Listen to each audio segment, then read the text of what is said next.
What is up, guys? Welcome back to the channel. Panda here. And if you clicked the video, you're probably a little confused why I'm releasing a fusion prep guide to different events when we're halfway through a fusion, right? It's currently Wednesday, October 12th, which means we're almost exactly, even a little bit over halfway into the Moranics fusion.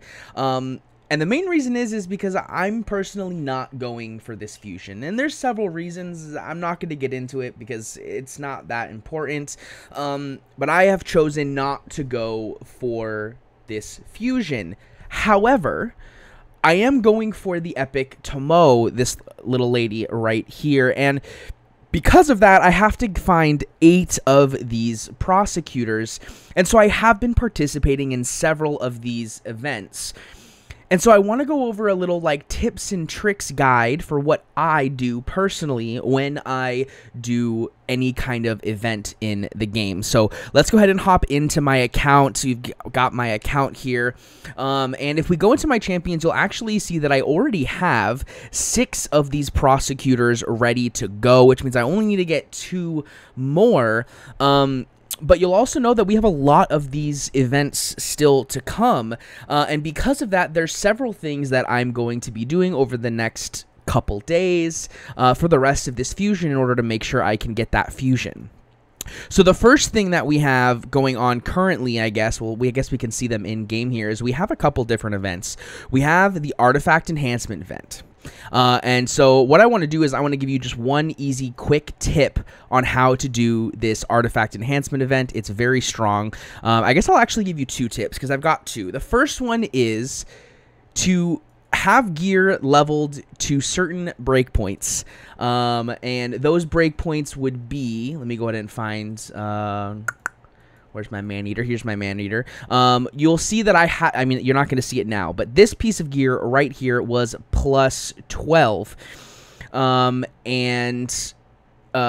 wanted to get it up, and so I took it to plus 16. But before the Artifact Enhancement event began, I took it to plus 15. And the reason is because this makes it super easy to get a lot of points very quickly. And so you're able to complete these events pretty fast. Getting it to those certain breakpoints is a very strong tip because you get most of the power from the item without wasting all of the Artifact Enhancement event points. You do, of course, get points at all the breakpoints 4, 8, 12, and 16, but you get more and more points the higher you go because it costs more silver, more investment, etc. So taking a piece of gear to plus 11, plus 15, plus 7 even if you wanted to, I wouldn't recommend that. I would recommend going to 11 or 15, or really even just 15, because that's going to be, you're going to get most of the stats of that item, as well as all of the rolls, and you're really going to get a lot of power from that piece of gear but not waste all those points. Then you can take it to plus 16 afterwards.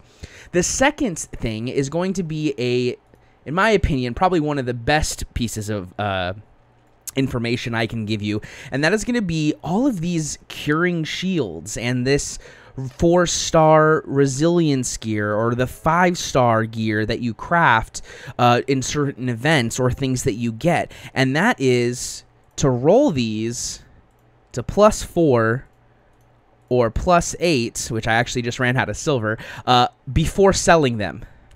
So you go through and you roll it to whatever you want to roll it to. So here, let me go ahead and I'll sell this.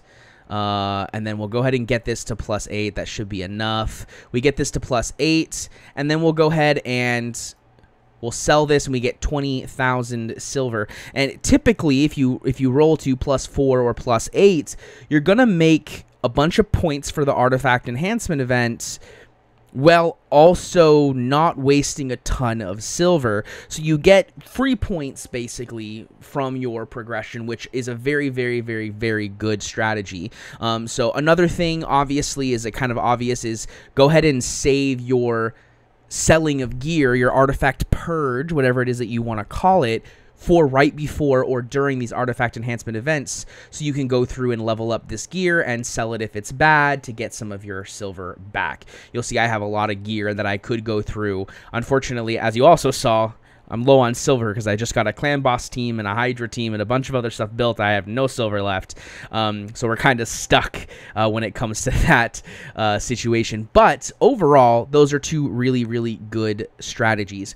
The other events that we have that I want to talk about is Dungeon Divers. So this event is pretty self-explanatory. You just get points for gear that you obtain, and you'll see here that I don't have a lot of it, and that's because I'm not super focused on doing this event. I might go ahead and sit down and do some of it in a little bit just to get like the skill tome and the mortal soul coins, because I am trying to build a triple Painkeeper Iron Twins team.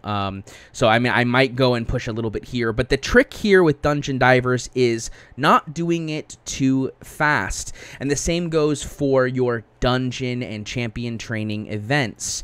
When you do your dungeons, you'll see I haven't done any Fire Knight yet.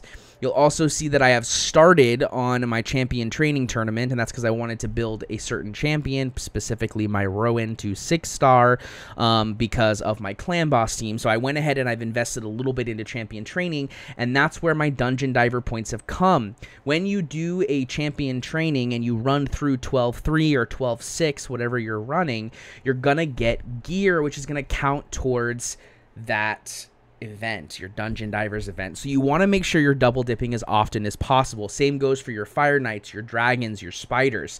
If you have one of these events that's up for a certain amount of time, and then you go through and you do another event that has a similar time frame, you're going to be able to get points, and you can just sit there and sit on your energy. Don't waste your gems refilling until you have both of those events currently active. So you will definitely see that I will sit down and I will grind out that Fire Knight tournament to get those basic rewards, and also get my Dungeon Diver rewards, because even though I'm not going for the fusion, getting those pieces, those tomos, I want specifically 2 of them, because I want one that I'm going to actively build and use, and another one for my faction guardians, for my Shadowkin, because it'll give me an additional 10% HP for all of my epics, which I am using several epics in my Shadowkin faction wars right now, so I'll get a lot of extra stats, making it just a little easier to clear. So I am going for that, and that's a very strong way to double your points, make your energy more efficient. Then of course we have our summoning events, which we don't currently have one on right now, but you will see that we are coming up on a champion chase tournament this Friday, so it's only a couple days away. And of course we've already finished our summon rush. Now for summon rush, there's really only one tip I can give you, and that is save your shards. I mean, there's not, you can't really do anything other than use your shards. I guess the biggest tip would be save your mystery shards. You can see here I have 453 mystery shards, and so, you know, you can save up these shards and use these, and these will give you 1 point each. So this is 453 points towards a summon rush. And then of course you also have your sacreds, your voids, and your ancients that you can use. Typically you're looking at about 3,500 points. I think this event it was 4,350 to get the epic. I didn't go for the epic because, again, I was just looking to get 2 epics, and I figured I can get them from other things. I wanted to save my shards for other things, so I didn't go too deep. I did do it for the 10 times, like, you know, I'm pretty sure you guys have probably seen that video. If not, you can definitely check it out up in the corner there. But yeah, that is kind of, you know, save your shards. That's all I can tell you. However, for Champion Chase, which if you are a free-to-play or a low-spender account, typically you get to choose Summon Rush, Champion Chase. You can typically skip one of them. And so I highly recommend going for Champion Chase. And the reason why is because you can save champions. Champion Chase, you get points based off of whatever champion you pull. Doesn't matter where that champion comes from.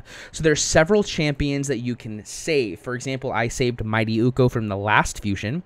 I've saved my Drexthar Blood Twin from the 3v3 Arena store. I've saved my Jamarsa from the referral referral accounts.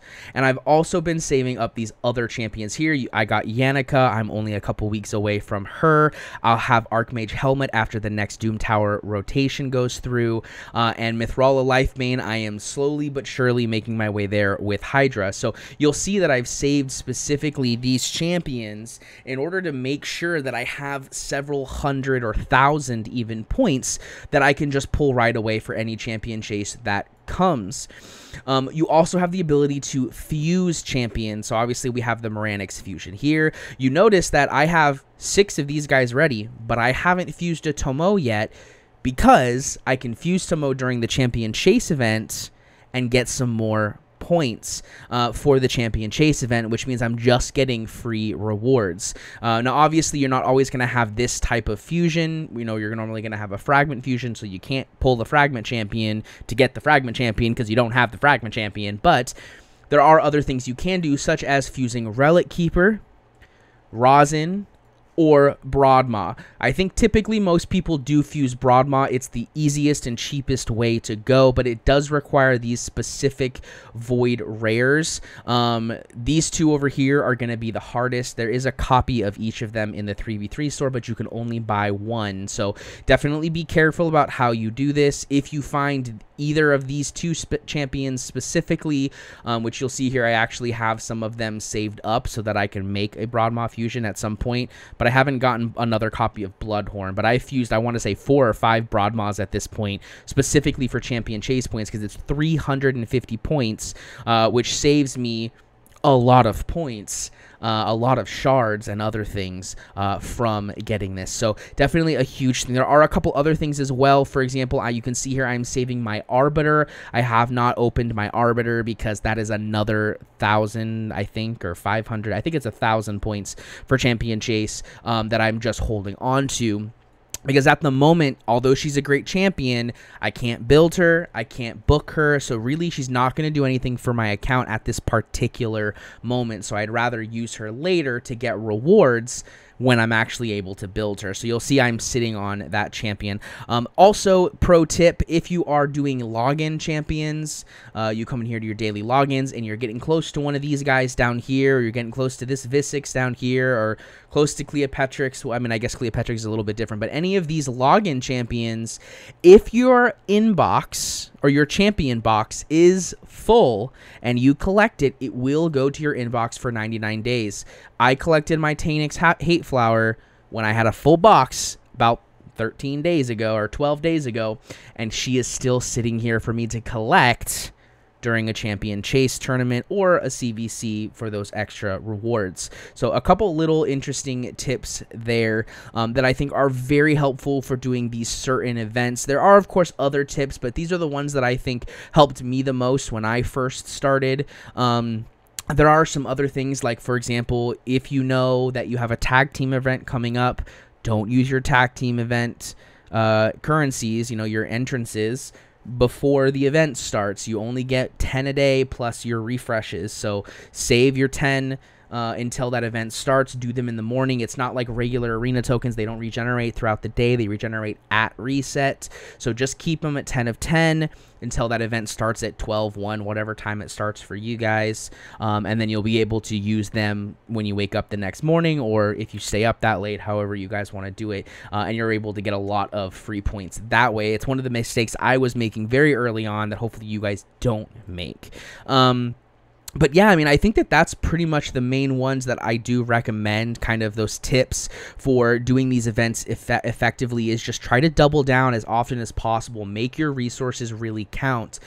Try not to cap on energy. You saw that I was capped on energy, but I actually just came back to the computer, so I'm going to sit down and I'm going to get that stuff done once I'm done with this video. But yeah, definitely be in there. Make sure you use your energy, but don't use your gems or your refill pots until you have at least those 2 events going on, like Dungeon Divers and a dungeon event, or Dungeon Divers and champion training, etc. So there's lots of things you can do, and you'll see that most of them overlap. So, like, for example, I didn't start doing Dragon or Champion training until Dungeon Diver started, right? I still had plenty of time, and I did Dragon first because that one was ending first. Then I did Champion training after that, and I was able to get this first Dungeon Divers done real easily. And now, of course, we're on the second Dungeon Divers. I didn't do really anything here until Fire Knight and Champion training started, and I did Champion training first. Probably a mistake. I should have done Fire Knight first, but that's fine. And then I'm going to sit down and I'm going to do Fire Knight overnight tonight, get some points that way, and we'll be all good to go. But guys, that's going to be it for me today. I hope you guys enjoyed the video. If you liked this video, hit the like button and leave a comment down below on what your favorite tip or trick is for these events, these tournaments that are going on, and all that kind of stuff. And hit the subscribe button and the little bell notification if you guys want to see more content like this. Anyways, guys, that's it for me today. I'll see you in the next one. Peace.